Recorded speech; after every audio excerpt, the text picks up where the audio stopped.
राष्ट्र गठन एटा बहुत इंपोर्टेंट चैप्टर किंतु हाँ एटा सेतिकी सहज आ सेतिकी कष्ट किछि एठरे 2-3 मार्क अछि जोटा कि तुमको कष्ट फील हो आउ किछि 2-3 मार्क अछि जोटा कि पूरा इजी लागो तुमको बुझेला कि ना 3टा 4टा समथिंग कष्ट अछि बाकी जाक सब इजी अछि देखो तेणु प्रथम जो क्वेश्चन अछि समस्त देखो जाति कौन जाति को जदि आम देखा ना कि जाति 2टा अर्थर व्यवहार हुए केतना अर्थर 2टा गोटा हूँ तुम जो जन्म हो जन्म को आधार करना जाति कहुए आउ गोटे राष्ट्र को जाति बोली कहुए बुझेगा कि नहीं तेणु आम जो जन्म होचे आम गोटे निर्दिष्ट संप्रदाय आम जो जन्म होचे जाति बोली कहुए हाँ कि नहीं अर्थात जाति कहले कौन निर्दिष्ट संप्रदाय कौन कहली निर्दिष्ट संप्रदाय आम जो निर्दिष्ट संप्रदाय अच्छे आम कौन बोली कहे जाति बोली कहे आउ गोटे जाति हूँ राष्ट्र आउ गोटे जाति कौन राष्ट्र तेणु एठार जो जाति निर्माण कले आम कौन बुझा देख से कहते साधारणतः जड़े साधारण पूर्व जन्मर वंशधर को नहीं संप्रदाय को जाति बोली कहुए से कहला साधारणतः आम जब पूर्व वंशधर को नहीं कि जो संप्रदाय आम कौन करूँ चली आसुचु आम कौन बोली कहवा जाति बा पूर्व संप्रदायर परिचय आम परिचित होचु आम जाति बोली कहवा ना बुझेगा ना कौन कर से कह साधारणतः जड़े साधारण पूर्व जन्म वंशधर को नहीं गठित संप्रदाय को जाति बोली कहे अर्थात आमर जो पूर्व जन्म जो मैंने थे बा आमर जो पूर्व जेनेरेशन जो मैंने थे तांकर जो से मैंने जो संप्रदाय चली आसी आम से संप्रदाय को कौन बोली कहे जाति बोली कहले जाति हूँ गोटे लाटिन शब्द नेसियो रु आसी हाँ कि नहीं जाति हूँ गोटे लाटिन शब्द कौटू आसी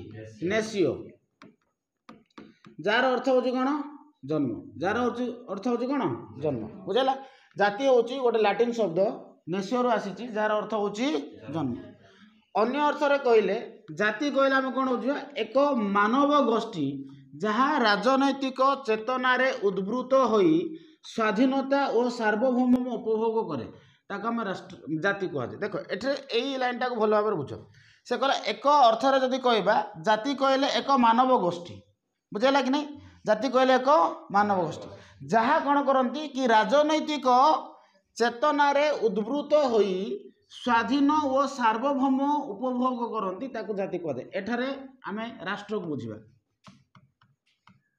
बुझेगा कि नहीं ना बुझेगा नहीं ताने कौन जाति हूँ आम जब प्रथम देखा जाति साधारणतः जड़े पूर्व वंशधर को नहीं गठित संप्रदाय को आम कौन बोली कहवा जाति यही शब्दटा गोटे लाटिन शब्द जाति शब्दटा कौ शब्द लाटिन शब्द कौथु आसी नेसियो जार अर्थ हूँ कौन जन्म जार अर्थ हूँ जन्म अन्य अर्थर कहले जाति कहले आम ताकू बुझा एक मानव गोष्ठी कौन एक मानव गोष्ठी एठार मानव गोष्ठी सबू मनीष को एठार बुझाए एक मानव गोष्ठी जो मैंने कौन करती कि राजनैतिक चेतन उद्भूत होई स्वाधीनता और सार्वभौम उपभोग करती देख सार्वभौम उपभोग केतबेले करबे सार्वभौम शब्दटा आम पढ़ी जो डेमोक्रेसी पढ़ी हाँ कि नहीं सार्वभौमत्व एदर एटा 2टा सार्वभौमत्व थाए गोटे हूँ आभ्यंतरण सार्वभौमत्व आ गोटे हूँ बाह्य सार्वभौमत्व आभ्यंतरण सार्वभौमत्व जनसाधारण पाखे थाए बाह्य सार्वभौमत्व से राष्ट्र पाखे थाए बुझेगा ना नहीं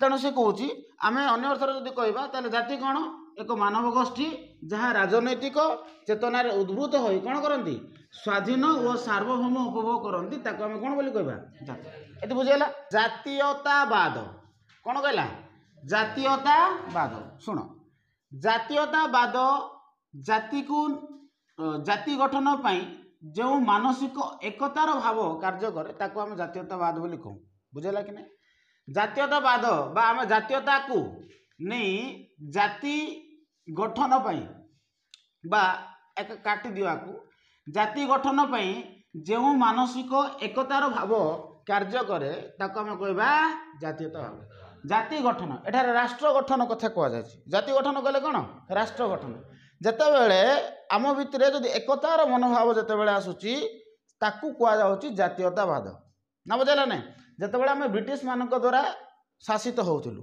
से समय आम ब्रिटिश मान को किभଳି भाव में आम देश विताड़ित करवा से आम भितर गोटे एकतार मनोभाव आसाला ताकू कहुए जातीयतावाद बुझेगा ना नहीं तो जितेबाला कि गोटे देशर लोक मान भितर कि जो मानसिक ऐक्य भाव एकतार भाव जिते आसूची ताकू कौन बोली कहुच्छे जातीयतावाद। जातीयतावाद ऑटोमेटिकली आसब ना, जातीयतावाद ऑटोमेटिकली आसब ना। यह लोक मान मध्य राजनैतिक एकत्रीकरण प्रेरणा दे थाए। आमे कौन करवा एटा लोक मान भितर राजनैतिक एकत्रीकरण प्रेरणा दे, अर्थात कौन राजनैतिक एकत्रीकरण जातीयता मनोभाव जिते आसो आम भर से समय आम भर राजनैतिक चिंताधारा आसो। ये जाति कौन करे कि यह लोक मान मध्य गोटे राजनैतिक एकत्रीकरण प्रेरणा दिए, अर्थात गोटे हो लोक मान भर राजनैतिक चेतना जागृत हम एकत्रीकरण है आम किपर भाव में आम देश को स्वाधीन करवा, आम किपर भाव में आम संप्रदायर लोक मैंने सुरक्षित रहे। जो चेतना जो माने जागृत होची ताकू कहुच्छे जातीयतावाद।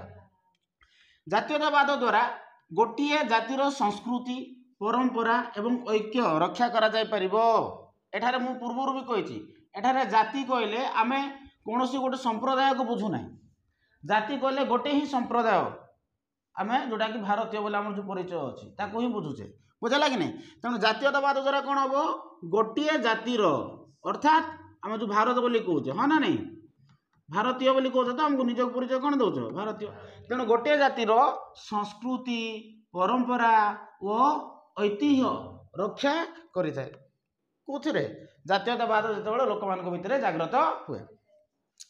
रामसे मूर कहला ऐतिहासिक प्रक्रिया द्वारा जातीयता राजनैतिक संगठन रे रूपांतरित होई जो जाति गठन करे ताकू जातीयतावाद कहुए। देख से मु जोटा कहूली जातीयतावाद ऑटोमेटिकली केतबेले भी आसबो केतबेले आसबो किछि ऐतिहासिक प्रक्रिया हो कौन हम किछि ऐतिहासिक प्रक्रिया हम जितेबाला किछि ऐतिहासिक घटना घटे से समय लोक मैंने एकत्रित हो जाते ताकू कह जाए जातीयतावाद। देशर समस्त एकत्रित हो जाए। पाकिस्तान इंडिया को आक्रमण कला देशर समस्त लोक मैंने एकत्रित हो गले हाँ कि नहीं। 2016 मसीहा हो 2019 मसीहा हो आम पुलवामा अटैक उरी अटैक एगुड़ाक तुम शुणी थो जो आम सोल्जर मान मारी दिगला से समय लोक मान भर एकतार मनोभाव आसला ताकू जातीयतावाद कहुए। से तो कहला रामसे मूर से कौन कहला ऐतिहासिक प्रक्रिया द्वारा किसी ऐतिहासिक घटना द्वारा जातीयता राजनैतिक संगठन रे रूपांतरित हुए, अर्थात कौन लोक मान भितर से समय राजनैतिक चेतना जागृत हो जितेबाला किसी ऐतिहासिक घटना घटू से समय आम मन जो एकतार मनोभाव कार्य करुच्ची ताकू जातीयतावाद बोली कह जाउची। ये बुझल ना नहीं 3 मार्क इधर 2 मार्क पढ़ी पारे ना 3 मार्क पढ़ी पारे बुझाला कि नहीं। एटा सबुठू सहज जातिवाद बा जातीयाणवाद कौन एटा सबुठू सहज कौन सार सहज से कहूँ समाज रे एक निर्दिष्ट जातिर लोक माने निजर जातिर लोक मानू अहेतुक प्रेम करी अन्य जातिर लोक मानू घृणा करने को आम कहे जातिवाद बा जातीयाणवाद। समाज तो विभिन्न गोष्ठी लोक मैंने अच्छा विभिन्न संप्रदायर लोक मैंने अच्छा बुझेगा कि नहीं निजर संप्रदाय को अत्यधिक भल पाई अन्य संप्रदाय को कौन करती घृणा करती ताकू कहुए जातीयाणवाद। निजर जाति को अधिक भल पाइलु अन्य जाति कौन कलु घृणा कलु ताकू आम कौन बोली कहबा जातीयाणवाद ताकू आम कौन बोली कहबा जातीयाणवाद बुझेगा कि नहीं। देख जातीयाणवाद द्वारा समाज रे कौन हुए विशृंखला देखा जाए समाज रे कौन देखा जाए विशृंखला देखा जाए। यह समय समय हिंसार रूप निए मात्र भारत सरकार यार विलोप पदक्षेप आहरी सहज करदे शुण आहरी सहज कर प्रथम एठारे कमन पॉइंट लिख जी सब आमर ये जो वाद गुड़ाक अच्छी जातीयाणवाद सांप्रदायिकतावाद आंचलिकतावाद बुझेगा ना नहीं ये 3टा शब्द साधारणतः गोटे कमन पॉइंट आड करब। प्रथम ये लिख जातीयाणवाद राष्ट्र गठन एक आह्वान गोटे कमन पॉइंट पाइल। सेकेंड पॉइंट लिख कि जिते बड़े गोटे निर्दिष्ट गोष्ठी बा निर्दिष्ट संप्रदाय निजर जाति को अधिक भल पाई अन्य जाति को घृणा करती कहुए जातीयाणवाद है। जातीयाणवाद द्वारा हिंसा सृष्टि हुए जातीयाणवाद द्वारा हिंसा सृष्टि जातीयाणवाद द्वारा एकता नष्ट हुए जातीयाणवाद द्वारा देश अग्रगति करें प्रगति करें ना केते गुड़ा सहज सहज पॉइंट जाए बुझेगा नहीं। मेन पॉइंट हूँ किए ये बुझेगा ना बुझिपार नहीं है। तेणु समाज रे एक निर्दिष्ट जातिर लोके निज जाति को अत्यधिक भल पाई अन्य जाति को घृणा करने को आम कहे जातीयवाद। यह राष्ट्र गठन प्रति आह्वान अटे। बुझेगा कि नहीं। अनेक समय कौन हुए यह समाज रे विशृंखला देखा जाए। विशृंखला देखा जिबा जोगु समाज अग्रगति करि पारे नाही बा प्रगति करि पारे। मन रहबो। नेक्स्ट, भारत सरकार यार विलोप ପାଇଁ कौन करछंती विभिन्न प्रकार सांविधानिक पदक्षेप नहीं है। एटा भी बहुत सहज सांप्रदायिकतावाद जा कुआ जाउची। कौन कुआ जाउची सांप्रदायिकतावाद। सांप्रदायिकतावाद कहूँ सांप्रदायिकतावाद कौन कि निर्दिष्ट धर्मर लोक मैंने निजर धर्मर लोक मान अत्यधिक भल पाई अन्य धर्मर लोक को घृणा करने को आम कहे सांप्रदायिकतावाद। जदि धर्म शब्दटा तुमको जदि आसुना ताले एठार गोटे शब्द अच्छी संप्रदाय। कौन अच्छी संप्रदाय। बुझेगा कि नहीं। तुम या कर कि निर्दिष्ट संप्रदायर लोके निजर संप्रदाय को अत्यधिक भल पाई अन्य संप्रदाय को घृणा करने को आम कौन बोली कहवा संप्रदाय। सांप्रदायिकतावाद राष्ट्र गठन प्रति आह्वान अटे। सांप्रदायिकतावाद द्वारा समाज रे हिंसा सृष्टि हुए। सांप्रदायिकवाद द्वारा देश में प्रगति हो पारे ना। सांप्रदायिकतावाद को विलोप करने भारत सरकार विभिन्न प्रकार पदक्षेप नहीं गला है। हाँ लिखिपर ये सांप्रदायिकतावाद कहले साधारणतः धर्म धर्म मध्य तिक्तता को लेकिन जो भेदभाव हुए कहुए सांप्रदायिकतावाद। बुझेगा ना नहीं। पंडित जवाहरलाल नेहरू कहले सांप्रदायिकतावाद होउची देशर सबुठारो बड़ विपद बा बड़ समस्या। हम कि नहीं पॉइंट लिखिपर तो प्रथम लिखल डेफिनेशन कौन कहला निजर संप्रदाय को अत्यधिक भल पाई अन्य संप्रदाय को घृणा करने को आम कह सांप्रदायिकतावाद। सेकेंड कौन करब सांप्रदायिकतावाद राष्ट्र गठन प्रति गोटे आह्वान अटे। बुझेगा कि नहीं। थर्ड कल यह द्वारा समाज रे हिंसा सृष्टि हुए। फोर्थ रे करिवो यह द्वारा देशर प्रगति हो पारे ना। फिफ्थ रे जदि करया चाहूँ आउरी सेमती गुड़ाए पॉइंट अच्छी धर्म धर्म मध्य यह तिक्तता भाव जागृत करे।